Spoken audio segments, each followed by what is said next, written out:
Hey guys, Foxdrop here with a video on how you can be snowballing the game early when you are playing Lee Sin. Now this is one of my smurf games. This smurf is Diamond 4 I believe, and this is one of the games that went really well early for me, and I wanted to share with you, I want to show you guys how you can be dominating games when you are playing as Lee Sin.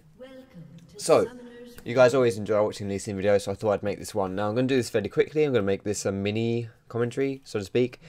And I'm just going to do the first 10 minutes of the game, because that's really where I have the most impact. And after that, it's just, you know, whatever. So, this game, Lee Sin, my runes, 80 reds, 80 quints, magic display level blues, and armor yellows. I'm starting at red buff, because that's the side that's closest to my bot lane, so I'm going to get a lot of help from the support. And then that also means that I can get a smartness on this, smite my blue buff, and then go gank top early. So that's why I'm just waiting around for minions to spawn. Minions spawning, starting with my Q because that's the most damage from single target. Taking away the mini creeps from level 2 here with my Q and my E. Jump over the wall, use my smite. I've got loads of potions from Machete, so that's all good. And then I'm going to go gank Volibear top. Volley gets baited into a fight with Riven because he's level 2 and she's level 1. But I happen to be there, I show up and I save her life. And now I'm pushing the wave because I wanted to push this wave here because it's already pushing and Volibear is dead. So Riven needs to recall, so we want to kill these creeps here. And if she doesn't, you know, if I don't help her push, then she's just going to have to recall anyway because she'll get in trouble. So that happens, and then Nocturne was hanging around because he fancied a kill on Riven. But he's not stronger than me, he cannot beat me because I'm level 4 and he's level 3. So Riven comes through, goes a bit ballsy. I throw my Q anticipating he's going to chase her, which he doesn't. I punch him a few times, I know I've got red buff, so I back away. And he dies to red buff under the tower. So that jungler just lost his double buffs. We bait Volley into using his flash there as well. So this is a really good start for me. And because I've got both these kills, I believe I have, yeah, I've got both the kills. It's going to be farming a tiny bit more. And now I'm going to be recalling. I've got quite a lot of gold, so I'm going to be buying items that I can snowball with, which are double Dorans, because now I'm very strong. I've got plus 20 AD and just a lot of damage. But right here, bot lane is pushing. The enemy bot lane is pushing, and they're kind of low, so I figure I can go for this fight here. So I land my Q on Caitlyn first off, which is pretty good. I make a mistake of actually using my W here just for the extra attack speed and armor and stuff, which I probably should have saved. But Kate tries to get away, she can't get away, she can't dodge my Qs. Beat the crap out of Sona as well. Looks like she's getting away, so I fire a fade away Q on her. Hit her with my basic attack, and I still got red buff. So I know that she's going to die, so I use my ward to jump away, and she dies to the red buff. If I had stayed there, both the kills top and on Sona were kills which got to the red buff. We could say that's lucky, but really a red buff does a lot of damage early game, so you know it is genuinely calculated damage, at least for the last hit.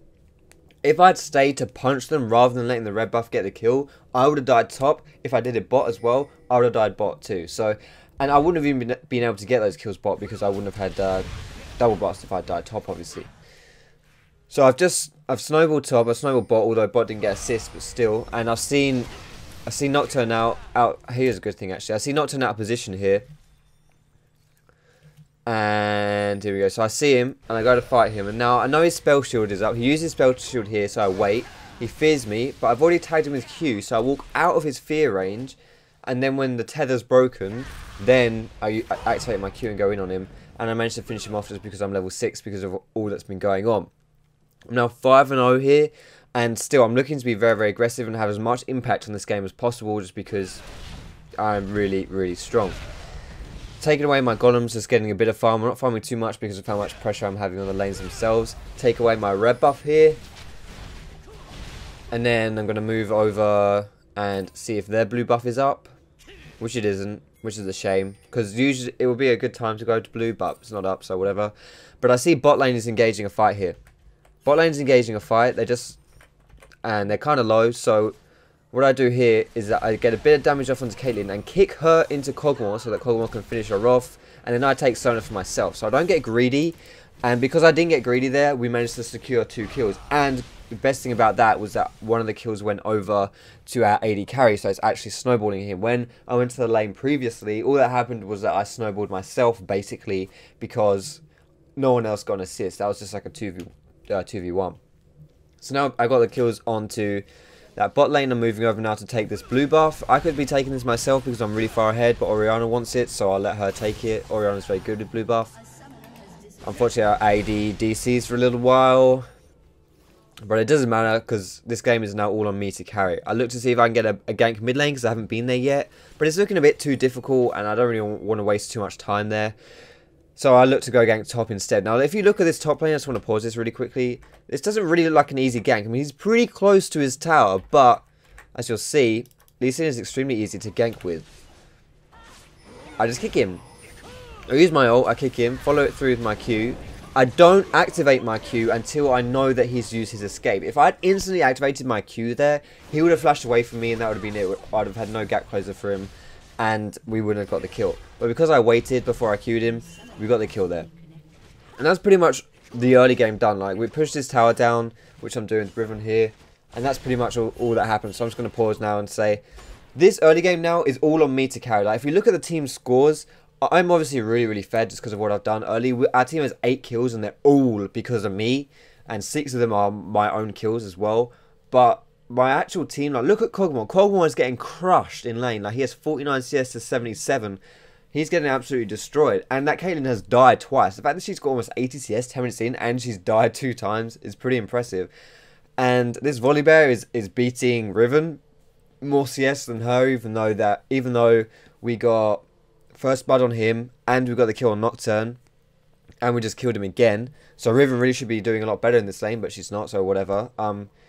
But see, this is how people ask how you can carry solo queue. Like I just said, our bot and our top are really not doing that well. If I hadn't had so much impact on these lanes, then we would not be winning. And I can tell you that we do go on to win this game. But if I do not have huge impact in this game, we will not win because we just all the kills are on me basically.